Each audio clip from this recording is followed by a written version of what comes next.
This is Bible Times. I'm Willard Pless, and today we want to talk about where we are in Bible time. Now, I'm going to get plain, and you don't have to agree with me, but I'm going to get as plain and talk about things that I see, and I want to talk about this where we are in Bible time right now, the way I'm looking at it, that we're in Revelation 16, 17, and getting into 18. And if you want to go there and read those chapters, you'll learn that chapter 16 is talking about the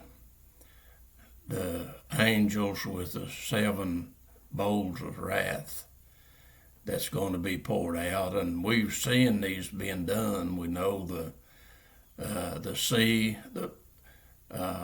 has become deadly, and the fountains of water have become deadly, and we know that right now that the seed of the beast is in darkness, as we see that the 5th angel pours out his bowl of wrath, and this kingdom enters a time of darkness, and that's what we're seeing right now. We see that that President Trump's kingdom is in darkness right now. And what this really means is that they're struggling to know what to do, that it is having a lot of problems, and we know that the judgment of the great whore in Revelation chapter 17 is taking place. And see, this has got President Trump and the New Babylon kingdom that he's leader of. It's got it in a turmoil. This is called darkness.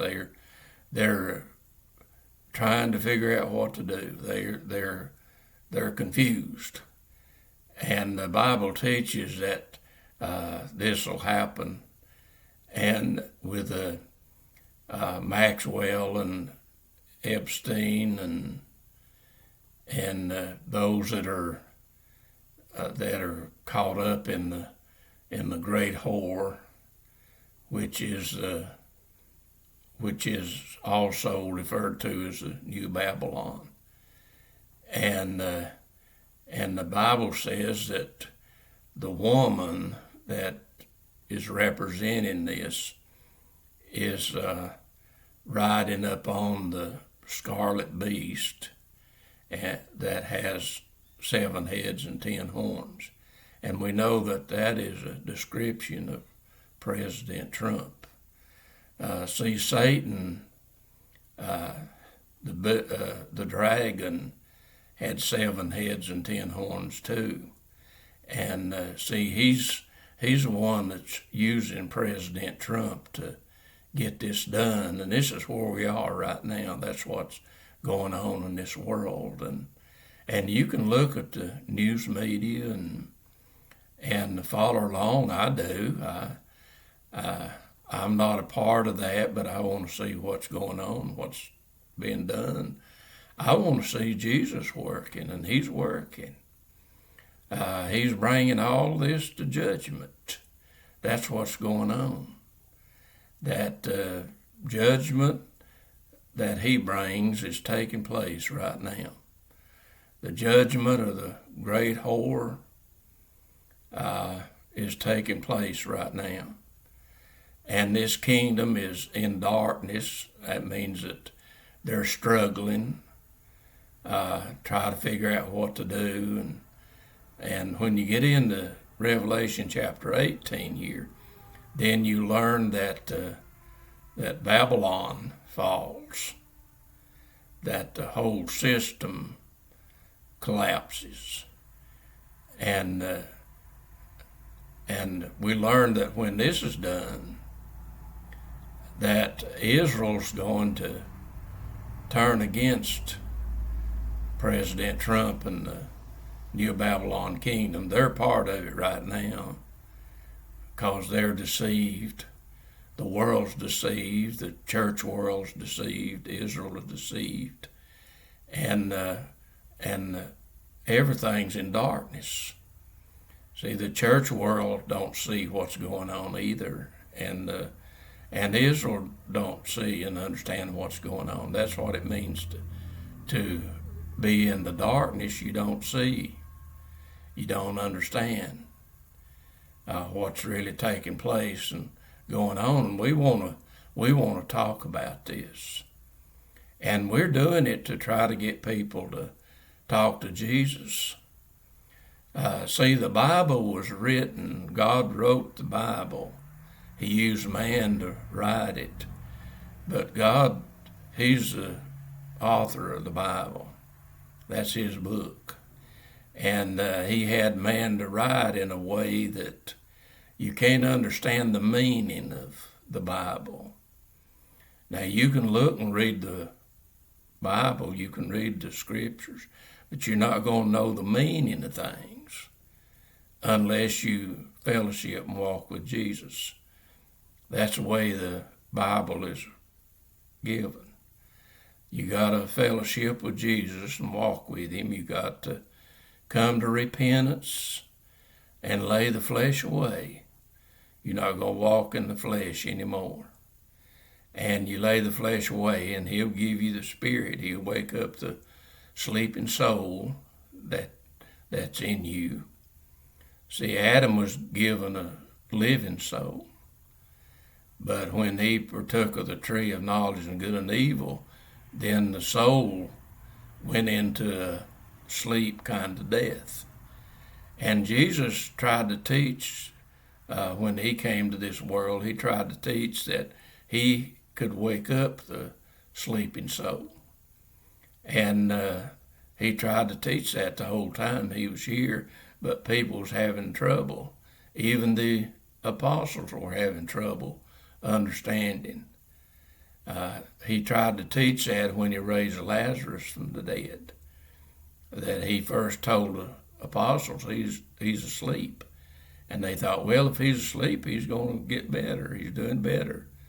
And but He finally told them, no, he's dead. He finally had to use the word dead before they could understand. But see, when Jesus raised Lazarus from the dead, from the tomb, that He was trying to teach that we have a dead soul that needs to be quickened, given life. And He taught that in John's Gospel, chapter 5, when he went to Jerusalem for the Feast of First Fruits. We know it as Pentecost now. And He went to the pool of Bethesda and raised the man. He asked Him, He said, wilt thou be made whole? And Jesus made him whole. That means He healed him of the disease he had, and He also woke up the dead soul, the sleeping soul, and met him later and told him, don't sin anymore. See, if you're walking in this world another way other than walking with God and Jesus and with a Spirit leadership, then your soul is asleep. And the Bible definitely teaches this, that the soul is asleep, but Jesus could wake it up. He said the Father had given Him that ability. He said the Father can do it. Go to John chapter 5 and what He taught after He raised the man there at the pool of Bethesda, and He taught this, and He tried to teach it many other times, but it was hard for people to understand, and it still is. The church world don't understand it. Israel don't understand it. And people have been invited to the marriage supper. And Jesus taught that if you've been invited to the marriage supper, you've been given light. So that means that, Israel has been given light, and the church world has been given light. But you got to use the light to get ready. And the wise ones have used the light and have gotten ready. But the foolish ones, even though they had received light, they didn't use it. And that's the same way with the talents that Jesus taught about. That he gave Israel a talent as a nation, and he gave the church as well.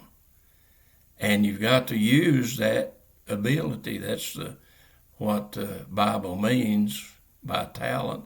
It means given ability to be able to teach and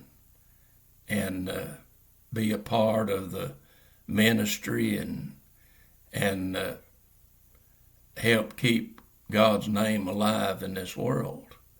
But if you don't use it, if you've been invited, and Israel has been invited in the church world too. That's what the parable of the 10 virgins means. And but seems like Israel's got an advantage because they have better understanding than the church world will. The church world is in darkness right now, and the Bible teaches that the church world would fall into darkness. That when Jesus comes, Jesus said it'd be like it was in the day of Noah, that they were eating, drinking, married, and given in marriage, and knew not until the flood came and took them away. See, that's the way Seth's descendants and Cain's descendants were. They were religious, but they were still walking in the dark. They walking in the flesh. And see, Satan is the one that brought that teaching in the world. He told Eve, he said, you can go and do your own thing and you'll still be all right. But that's not true. And that doctrine got into the church. It's got into Israel too. Long as you are religious, the church world taught get in the church and love your church and pay your tithe and everything, and you'll be all right. But see, the Bible don't teach that. You gotta walk with Jesus and fellowship with Him. If you don't do that, you're not going to see things like you need to. You got to really and truly talk to Jesus from your heart. You can't just talk from your lips or your head. You got to talk from your heart. You got to really mean it. And if you mean it, then just like the man there at the pool of Bethesda, Jesus asked him, said, "Wilt thou be made whole?" And the only way he knew how to answer was that he started talking about it, others getting in the pool before him. And so Jesus said, "Rise up and walk." And he made him whole. In other words, he raised him from being lame and raised the sleeping soul in him too, quickened it, and told him later, don't go back there anymore, lest the worst thing come upon you. And Jesus taught that. He taught to come to John the Baptist, and baptism means laying the flesh down. They give you the Spirit. And then when he went into the wilderness, see, he's saying don't pick the flesh back up, because that's the flesh. The flesh is the lust of the flesh and lust of the eyes and the pride of life. That's what the flesh is. And that's what the tree of knowledge and good and evil represented.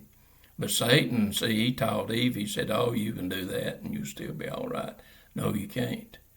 And Eternal Security taught that same doctrine.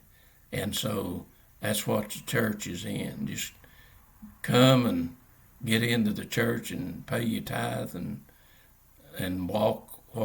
do the things that we tell you to do and you'll be all right. That's not true. You got to have a relationship with Jesus and the Father and walk with Him and pay attention and you'll be able to understand the meaning of things. So we're going to get clear and plain as we can. You can walk away, or you can start looking and looking in the Bible and ask Jesus to give you understanding, where you'll be able to see clearly and understand what the Bible's really talking about. And if you'll do that, He'll be with you, and He'll open your understanding, your eyes and your ears and your understanding, and you'll be able to understand. And so I hope you do that, and God bless you, and you have a great day.